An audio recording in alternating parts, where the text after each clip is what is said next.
I traveled for 12 hours to see the birth of my grandson. At the hospital, my son told me, "Mom, my wife wants only our family to be here," and added, "Don't insist. She never loved you." I left silently. 3 days later, I got a call from son. "I can't pay at the maternity hospital. Can you help?" I took a deep breath and greetings, dear listeners.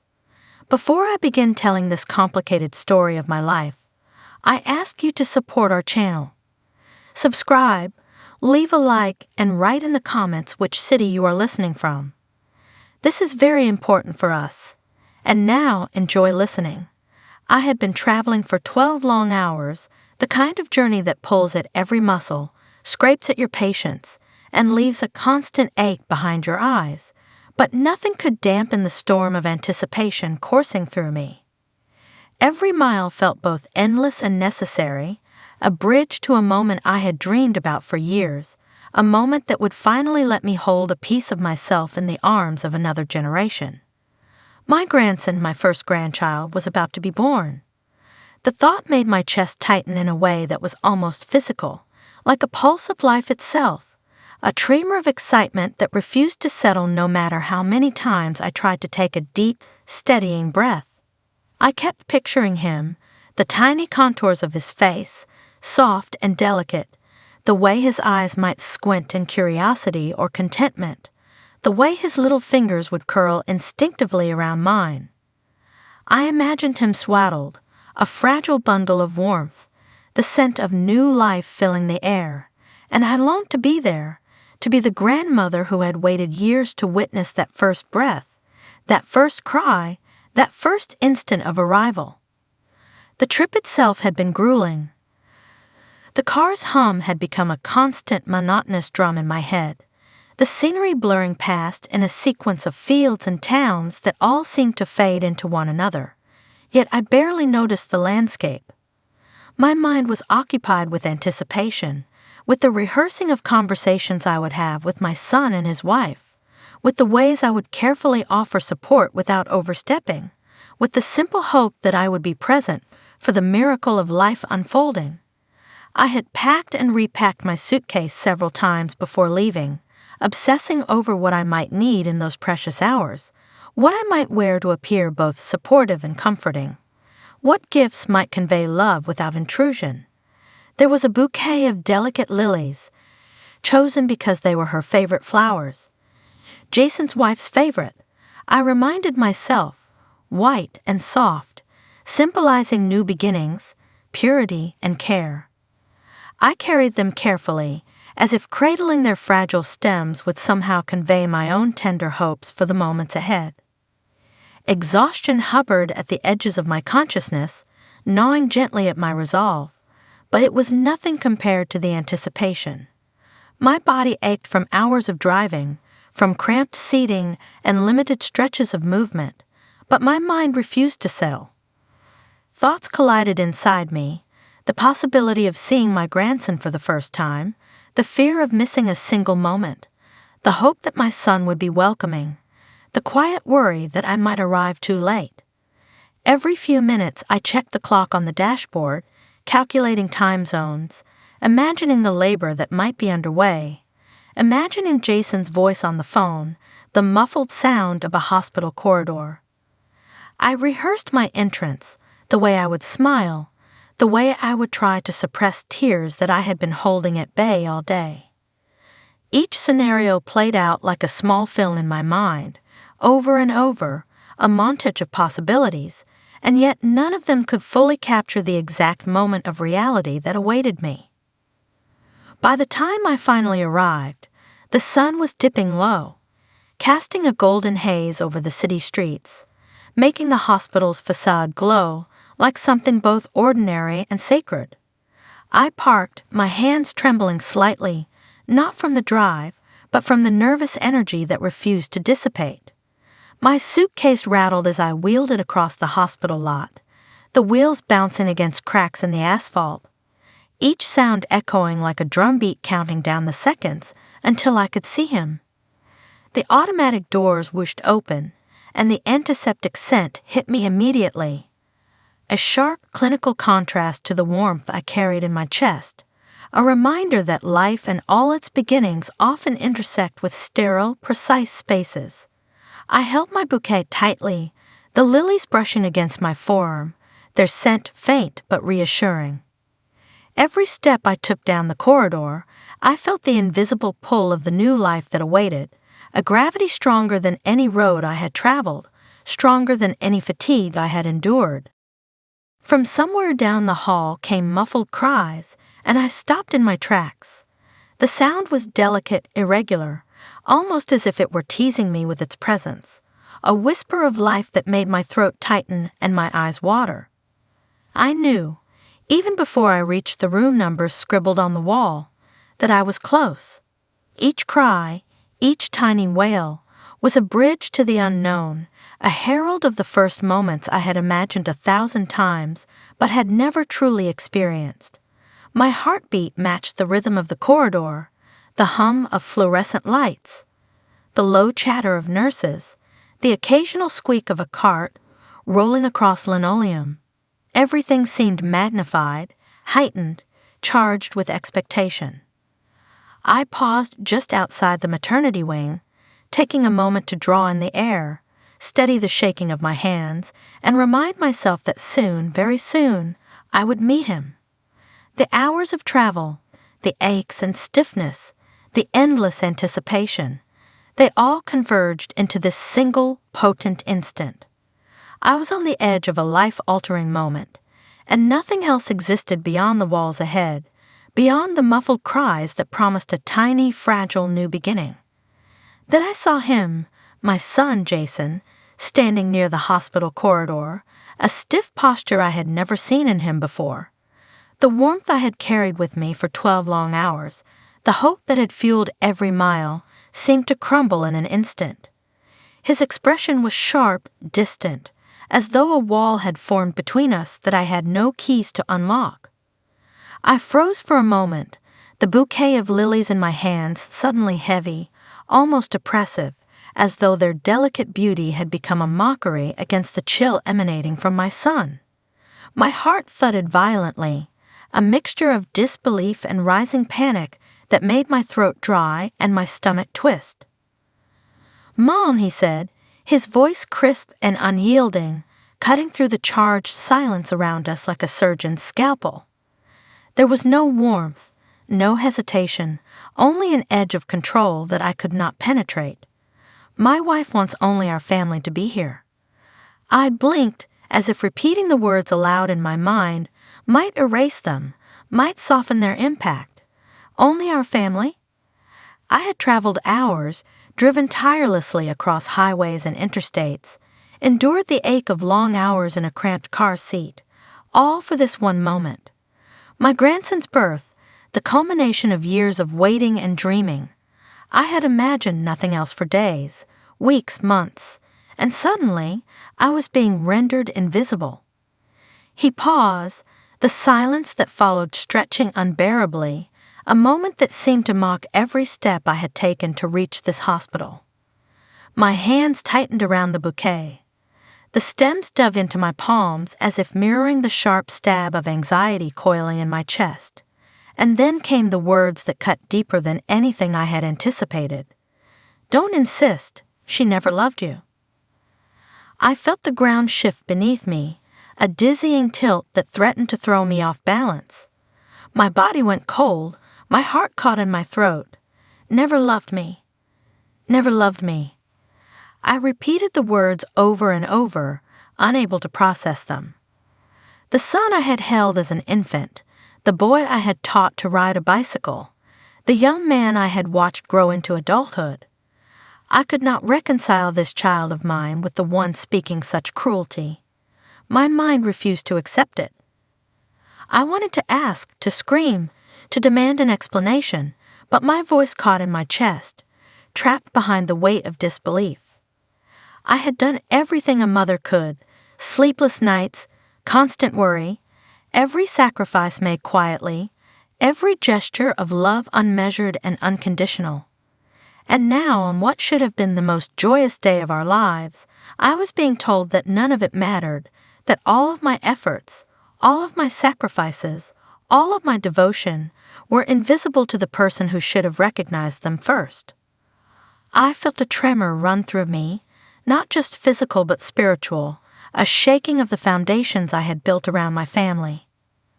My legs weakened slightly, the world tilting in a surreal, almost cinematic blur, as though the hospital walls themselves had shifted into a place I could no longer occupy. The bustling sounds around me, the distant beeping of machines, the faint chatter of nurses, the echo of footsteps along the linoleum floor, became distorted, muted, irrelevant. All of it fell away, leaving only Jason's words, repeated in my mind like a cruel refrain, until they echoed louder than my own heartbeat. She never loved you. I wanted to reach out, to bridge the chasm I had never seen forming, but my hands hung uselessly by my sides, the flowers now a fragile, impotent shield against the pain. How could he say such a thing? How could my son, the boy I had nurtured and protected, speak with such certainty and coldness? I searched his eyes desperately, hoping for a flicker of the warmth I remembered, some hint that this was a misunderstanding, a moment of anger that could be soothed, but there was nothing. His eyes were distant, a mirror reflecting my own shock back at me, and in that reflection I saw my fear laid bare. I had been shut out, excluded, rejected in the most profound way imaginable. A wave of nausea rose in my chest, threatening to overwhelm me. The effort of holding myself upright, of breathing steadily, became monumental.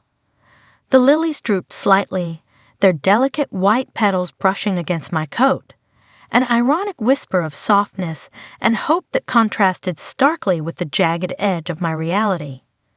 I had expected joy, warmth, reunion, and celebration. Instead, I was confronted with silence, exclusion, and an unthinkable assertion that my love, my presence, my existence as a grandmother was not wanted. I felt my hands tighten into fists, the stems of the lilies piercing the skin, and yet even pain could not sharpen the edge of betrayal. I wanted to disappear, to vanish from sight, to erase the hours of travel, the anticipation, the love I had carried with me. My mind reeled, unable to reconcile the image of my grandson's imminent birth with the fact that I might never see it unfold. Every dream I had carried for this day seemed to shatter simultaneously, splintering into fragments I could not piece back together. Time seemed to stop. The hospital corridor stretched endlessly, an unforgiving space in which my heartache could expand unchecked. And there, in that frozen, trembling moment, I realized with absolute clarity that nothing, not distance, not sacrifice, not love itself, could prevent the impact of my son's words from cutting through me like a jagged blade. I didn't argue. I didn't cry out. I didn't even take the moment to plead or demand an explanation, because the words had already lodged themselves in my chest, heavy and immovable. They were not just words. They were a verdict, a decree that I had no place in the most intimate circle of my own family. Jason's voice, calm and distant, echoed in my mind with every step I took down the corridor. My fingers tightened around the handle of my suitcase as though holding it could somehow anchor me, could somehow stop the tremor running through my body. The bouquet of lilies, once a symbol of hope and celebration, now felt absurdly fragile, a small, defeated testament to the love I had carried with me for miles, across hours, across anticipation. I left silently. Each step toward the hospital exit felt surreal, as though I were moving through a fog that dulled my senses but amplified the ache in my chest. The hospital doors closed behind me with a finality that sounded like the sealing of a coffin lid, an auditory punctuation on a chapter I hadn't expected to end this way. The antiseptic air of the corridor, which had seemed neutral and clinical only moments before, now felt like a trap I had escaped too late, leaving only the echoes of my heartbreak to accompany me.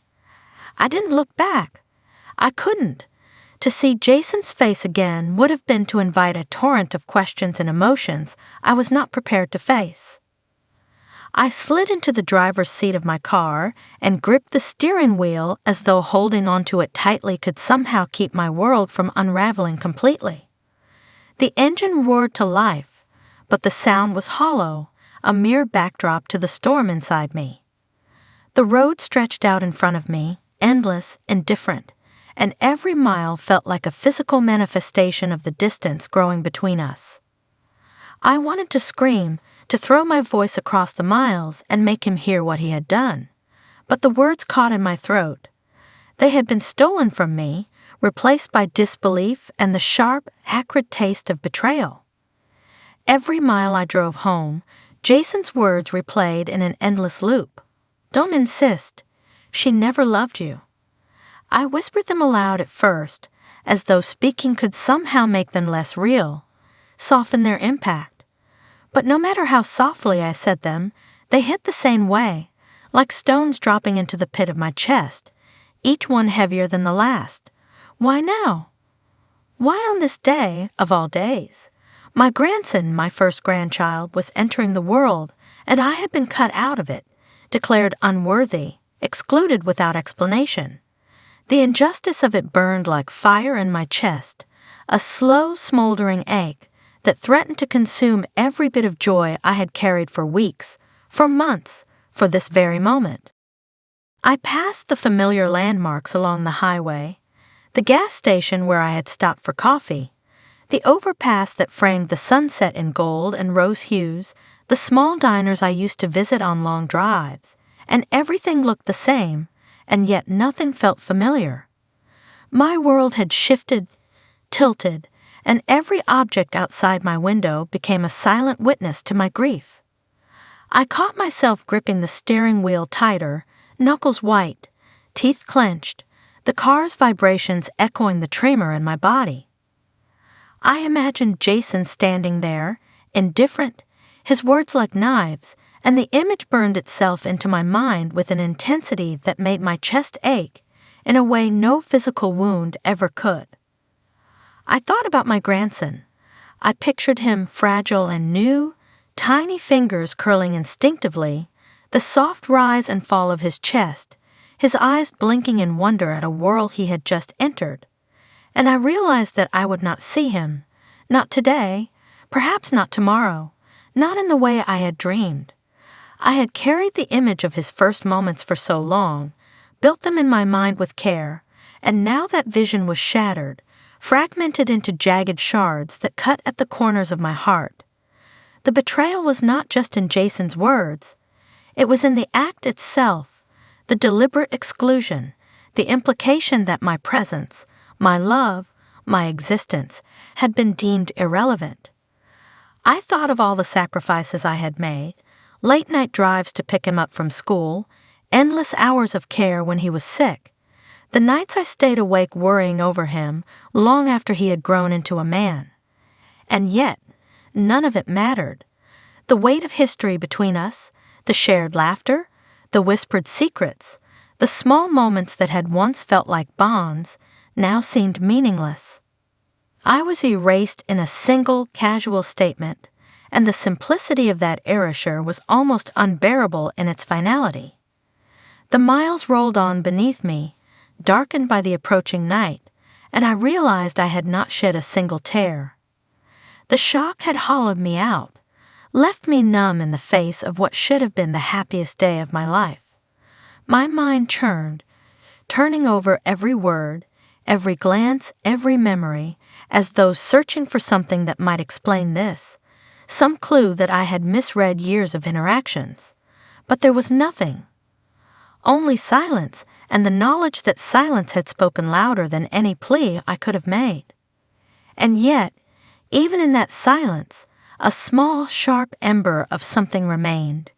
Anger, hurt, disbelief, a cocktail of emotions so potent I felt it thrumming through my veins. It would take time to understand it, to process it, to know what to do with it. For now there was only the road, the night, and the heavy, unbearable weight of being excluded from the very moment I had lived for my entire life. Back at my apartment, I closed the door behind me and sank into the solitude that had always been a quiet companion, but now felt like a suffocating shroud. The faint hum of the city outside, cars rumbling, distant sirens, the low murmur of life continuing, seemed to mock my emptiness. For the first time in a long while, I felt utterly alone, not just physically, but in the deepest recesses of my heart. The past 3 days had passed in a haze of sleepless nights, my mind trapped in a relentless loop of memory and speculation, each thought cutting sharper than the last. I hadn't called, I hadn't reached out, I couldn't. Every attempt at rationalization felt hollow, each imagined explanation dissolved beneath the weight of betrayal. I replayed every conversation I had ever had with Jason, dissecting the laughter, the arguments, the moments of shared pride, trying desperately to pinpoint where I had gone wrong, what invisible line I had crossed that turned a son into a stranger. Was it a single word? A moment I had dismissed as trivial? Or had the change been gradual, imperceptible, until it culminated in the cruel dismissal that had left me standing outside the hospital doors, flowers in hand, as though I were nothing more than a ghost passing through his life? Each memory became a knife, each recollection a reminder that love, no matter how absolute, could be dismissed with cold finality. I thought of his wife, Linda. I had met her only a few times, always smiling, always polite, but always distant in a way I attributed to shyness. Now, in the harsh light of Jason's words, her distance seemed deliberate, calculated, a shield that had hardened into a weapon. How could she let fear, resentment, or whatever bitterness she harbored dictate the very moments of her child's birth? How could she allow the warmth and connection that family offers to be stifled by her own insecurities or grudges? And worse, how could Jason, the boy I had nurtured, the man I had trusted implicitly, let her dictate that I would be erased, excluded, made irrelevant on the day of his child's birth? The thought twisted inside me like a serpent, coiling tighter with every heartbeat, injecting both shame and rage into my chest. I felt shame, yes, a deep, knowing shame that I had allowed myself to hope, to trust, to believe that my love and devotion would be enough. I had believed in our family, in Jason, in the bond that should have been unbreakable, and now I questioned the very foundation of everything I had held sacred. But alongside that shame, anger roared, hot and unrelenting, a fire that refused to be quenched. Anger at Jason for allowing a moment that should have been pure and joyous to be tainted by fear and exclusion. Anger at Linda for wielding her influence like a sword, cutting me from the life I had helped shape. Anger at myself for the naivety that had made me believe I would be welcomed, honored, included without question. I pictured my grandson again, my heart aching in a way that felt physical. The image of him, small and perfect, tugging at my chest with a longing that was almost unbearable. Would he know me? Would he feel my love even if I could not be there to hold him, to whisper my joy into his tiny ears, to witness his first breaths? The injustice of it burned, a sharp, unyielding edge, twisting in tandem with grief and disbelief. And yet, the thought of missing those first moments, the first cries, the first touch of a hand, the first fleeting gaze, made the shame deepen, making the anger swell to a nearly unbearable crescendo. I tried to fill the silence of my apartment, the silence that seemed to echo back every word Jason had spoken, every cold glance, every implied dismissal. I moved to the window, looking out at the city lights flickering against the night sky, the same sky that had watched over me on the long drive, on the hours spent imagining the joy I would finally feel.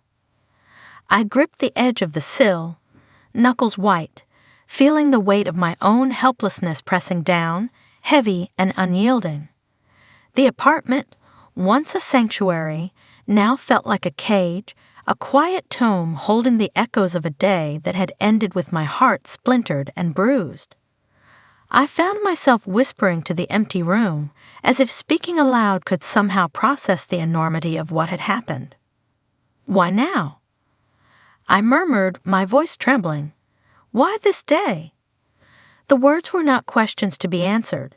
They were cries cast into a void that offered no comfort, no reason, only the cold, relentless echo of rejection. And yet, even amidst the anger and shame, there lingered a fragile, almost imperceptible ember of resilience. Somewhere beneath the ache, beneath the betrayal, beneath the sense of invisibility, I knew I had to survive this, had to find a way to navigate the chasm that had opened between us. For now, though, there was only the anguish, thick and unrelenting, pressing into every corner of my mind, marking every heartbeat with the sharp sting of love, unreciprocated, trust broken, and the cruel weight of absence. Then my phone rang. The sudden vibration on the nightstand felt like an intrusion, cutting through the heavy silence that had settled over my apartment for 3 days. For a moment, I stared at it, unmoving, unsure I could bear the sound of his voice. The thought of Jason's voice, the same voice that had dismissed me, that had declared me irrelevant on the most sacred day of my life, made my stomach twist. My hands hovered over the phone, trembling slightly, and 1,000 conflicting emotions surged through me at once. Disbelief, fury, disbelief again, and beneath it all, a fragile, stubborn instinct that had always tied me to him, no matter how cruelly he had acted. I almost didn't answer. I debated letting it ring until it went to voicemail, pretending I hadn't heard, pretending the last 3 days hadn't been filled with the sharp sting of rejection and loneliness. And yet, some unexplainable part of me, the part that had loved him unconditionally, that had once held him when he scraped his knee, that had whispered solace during nightmares, forced my thumb to swipe the green icon. I brought the phone to my ear, bracing myself, holding on to the rational hope that maybe, somehow, this call was not from him, not from the source of the pain that still throbbed in my chest. "Mom," his voice was hesitant, almost unrecognizable in its tone. There was an edge to it, not the confident, dismissive inflection I had grown used to, but a quiet, desperate undertone that made my heart seize. I listened frozen as he continued, "I can't pay at the maternity hospital. Can you help?" I stared at the phone, mouth slightly open, trying to make sense of the words. My chest tightened so abruptly that it felt as if someone had pressed a heavy hand down on it. After all the humiliation, after being shut out on the most important day of my life, after being told, coldly, without hesitation, that I had never been loved, he was calling me now, seeking help. The absurdity of it clawed at my mind, the injustice burning hotter with each passing second. I wanted to scream, to demand why he had waited, why he had let me stand on the threshold of joy only to slam the door in my face. I wanted to throw the phone across the room and let the frustration and disbelief scatter against the walls. And yet, even as the fury boiled, another part of me, the mother in me, the grandmother already aching to meet her grandson, clung stubbornly to his words. He needed me. Despite everything, he needed me. The thought was a bitter pill. The same son who had rejected me now relied on me for support. It was infuriating, humiliating, and yet, inescapably, the part of me that had always loved him, the part that had driven 12 hours to be present at the birth, flared to life. My hand shook as I gripped the phone tighter, nails digging into the surface as if bracing myself against a storm I wasn't sure I was ready to face. I could hear the tension in his breathing, the hesitation before he spoke again, as if he knew he had overstepped some invisible boundary and feared my reaction. The audacity of it, the sheer nerve, was overwhelming. How could he presume I would forgive, or even answer the phone, after the coldness, the exclusion, the words that had wounded me so deeply. And yet, the fact remained, he was calling me, and despite every instinct telling me to hang up, I couldn't. I didn't. I thought of my grandson again, the tiny life that had drawn me across states and hours, the new heartbeat that should have brought joy, but had instead left me hollow and aching. The thought of him, innocent and unaware, dependent on those who had already caused me so much pain, added a layer of complexity to my anger. This wasn't just Jason seeking help. It was his family, his child, and the undeniable bond I felt tugging at my heart. I had imagined the joy, the first embrace, the soft weight of my grandson in my arms, and while the vision had been stolen, the longing remained, intertwined with anger and disbelief. I remained silent for a long moment, hearing only the faint rustle of his movement on the other end of the line, the unsteady cadence of words unsaid, the weight of his knee pressing into the space between us. My mind raced with the implications, the contradictions, humiliation versus instinct, betrayal versus love, rejection versus responsibility. Every memory of the last 3 days, every flash of hospital corridors, every imagined smile of my grandson, collided in a tumultuous wave of emotion. Finally, I drew in a slow, deliberate breath, the first real action I had taken since the phone began ringing. My chest ached, my hands trembled, but beneath it all, a stubborn flame of maternal instinct burned. I wasn't sure what I would say yet, how I would respond, or what I would feel when the words left my lips. But the fact that he had called, that he had reached out despite everything, had shifted something inside me. Something fragile, volatile, and fiercely alive. And in that moment, I realized that the silence of the last 3 days had been broken, not by forgiveness, not yet, but by necessity, by the undeniable force of human need that refused to be denied, even in the wake of the deepest wound. I sat in my apartment long after the call ended, staring at the ceiling, as if the faint cracks and stains could offer answers that my own mind could not. The phone still lay in my hand, heavy and insistent with its recent conversation. I could feel the old anger simmering, a fire that had been nurtured over days of silence, isolation, and rejection.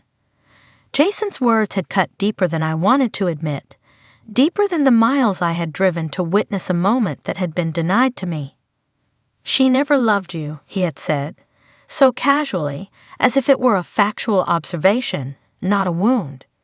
And yet, beneath that anger, a strange warmth began to grow.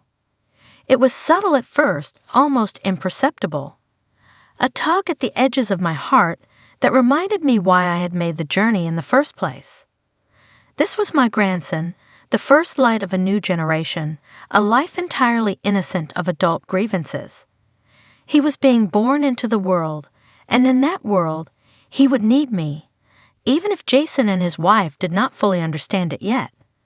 My pride, which had been wounded and polished raw by weeks of neglect, suddenly seemed smaller, insignificant compared to the weight of a new life. I weighed my options with painstaking care. I could stay home, preserve my dignity, let the sting of rejection fester, and protect myself from further humiliation. That path was safe, predictable, and emotionally uncomplicated. And yet, every fiber of my being screamed that I could not. Not now. Not when the consequences of my absence might ripple outward to touch someone who had done nothing to deserve exclusion. My grandson was at stake. The thought of a newborn needing care, being supported, or surrounded by family, and me absent, pierced through the anger and replaced it with something sharper, urgency. The anger flared again briefly, a reminder that I was human, that I had been wronged, and that Jason had betrayed me in a way that was inescapable. But I could temper it. I could redirect it. And so I breathed deeply, let the fire settle into embers, and allowed clarity to emerge. My voice, when I spoke, had to be steady, deliberate, stripped of the bitterness that threatened to surface. Pride could be swallowed if the life of my grandson required it. Hurt could be ignored, at least for a few hours, if the result was that I would witness the first moments of a life that was mine as much as it was Jason's. I gathered my keys, my coat, and the envelope that contained the payment the hospital required. Each movement was measured, each breath steady, as though the physical act of preparing to leave was also a preparation of my heart. I rehearsed what I might say, though I knew that words were not the true purpose of my visit. The purpose was presence. The purpose was witness. The purpose was to remind myself and them that family is not a fragile structure to be broken by fear or resentment. It is a living force capable of holding even the most fractured hearts together. The drive to the hospital was long, but the miles passed in a strange combination of silence and mental rehearsal.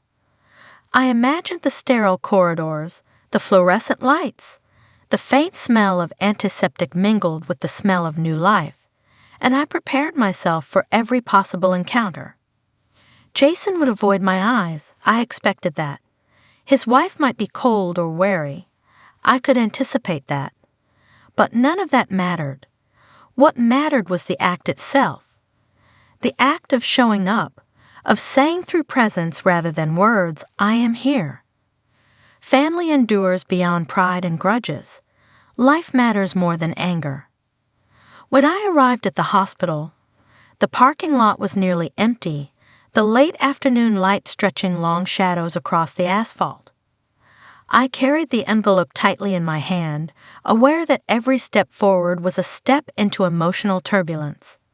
And there he was, Jason, leaning against the wall just outside the maternity ward.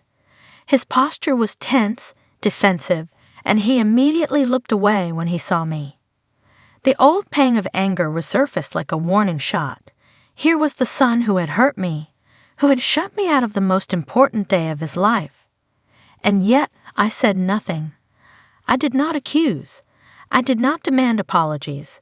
I did not let the bitterness spill over. Instead, I focused on the purpose that had drawn me across the states, across hours of anguish and reflection. My grandson, waiting inside, deserving of love, deserving of family, deserving of a grandmother who would not let petty pride or humiliation obstruct his entry into the world. I extended the envelope, my hands steady, my gaze calm, and in that moment, the act itself became more than payment. It became a declaration, a promise, a quiet testament that even when hurt runs deep, love, real, enduring, patient love, can still guide decisions, bridge divides, and shape the first moments of a life yet to begin. I did not speak of anger or hurt. I did not seek acknowledgement or gratitude. My voice, when I finally did speak, was soft but firm. This is for the hospital. Let's make sure he's safe and cared for. And as I handed over the envelope, I felt the strange warmth solidify into something else. Something unwavering, resolve. Not the resolve to forgive, not yet, but the resolve to stand for what mattered most, to put the life of my grandson before any bitterness that had settled between us, and to remind myself that love often demands courage, humility, and sacrifice. The moment I stepped into the maternity ward, a strange hush enveloped me, a mixture of antiseptic sterility and the quiet tension of anticipation. The air was heavy with the scent of baby lotion, disinfectant, and the subtle metallic hint of life beginning anew. I walked slowly, deliberately, aware of the weight in my chest, the fire of old anger now tempered, replaced by a fragile hope that this moment could still hold meaning. I had arrived carrying not only the payment for the hospital, but also a heart full of complicated emotions. Pride bruised, hurt lingering like a shadow, and yet, underneath it all, an unshakable determination that my grandson would know my presence. I saw him then, lying in a bassinet, swaddled in a soft blanket that smelled faintly of lavender and the hospital's scent, and my breath caught in my throat.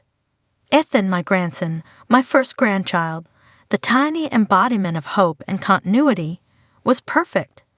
His tiny fists curled instinctively, his little chest rising and falling with the rhythm of life I had traveled 12 hours to witness. Tears stung my eyes, but they were not the bitter tears of humiliation or rejection that had haunted me for the past days. These were tears of relief, love, and the profound awe of a life that had entered the world despite all the turbulence that had preceded it. I approached the nurse, my hands trembling slightly, and asked if I could hold him. She nodded with a gentle smile, as if sensing the intensity of my need without judgment, and I carefully lifted him into my arms. The world seemed to shrink to that small bundle of life against my chest. Every worry, every slight, every moment of anger I had carried was swallowed up by the sheer immediacy of this connection. He smelled like new beginnings, like possibility, like the promise that family, even fractured, even wounded, could still endure. I rocked him gently, feeling the warmth of his skin seep into mine. Tears streamed freely now, unrestrained, as I whispered softly, "I'm here, Ethan. I'm here." The sound of his small whimpers, the delicate rise and fall of his tiny body, felt like a salve to months of hurt.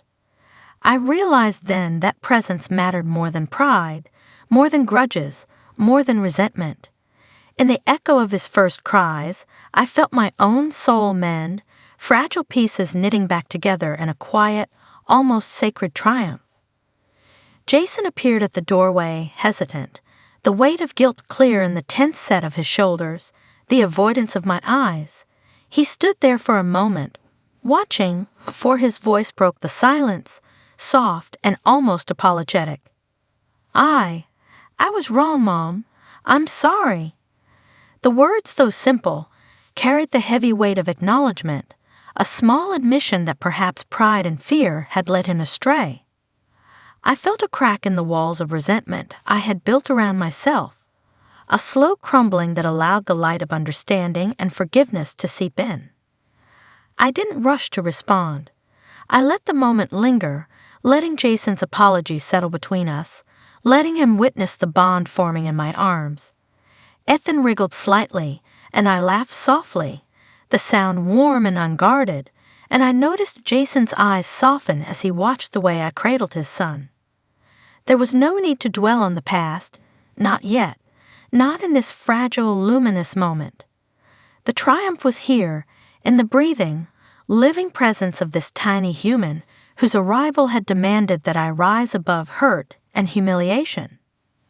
I traced Ethan's tiny fingers with mine, marveling at the delicate perfection of them, and I felt a profound sense of responsibility and love that transcended any pain I had endured. To be needed to be essential in the life of this child was a gift I had earned not by fighting, but by enduring, by allowing my love to guide me despite the wrongs done to me. In the rhythm of his breaths, I found redemption. In the warmth of his body against mine, I found hope renewed, fierce, and undeniable. Jason stepped closer, and I could see the hesitation in his movements, the unspoken fear that he might be unwelcome, that I might still harbor anger too strong to overcome. But I did not turn toward anger. I did not let past slights dictate this sacred space. Instead, I offered him a small, soft smile, one that carried no reproach, only recognition. We were family. Flawed, wounded, imperfect, but enduring. And in that acknowledgement, in that quiet space, filled with the cries of a newborn and the soft murmurs of love, the triumph was complete, not in revenge, not in pride regained, but in the simple, absolute, unassailable truth that family, when it matters most, can heal, can endure, and can rise above every indignity to embrace the beauty of life. I whispered again, more to myself than to anyone else, "Welcome to the world, Ethan. Welcome." And as he blinked up at me with eyes not yet fully formed but already full of promise, I knew with certainty that in this small, fragile, luminous victory, the heart had indeed triumphed over injustice, over rejection, over hurt.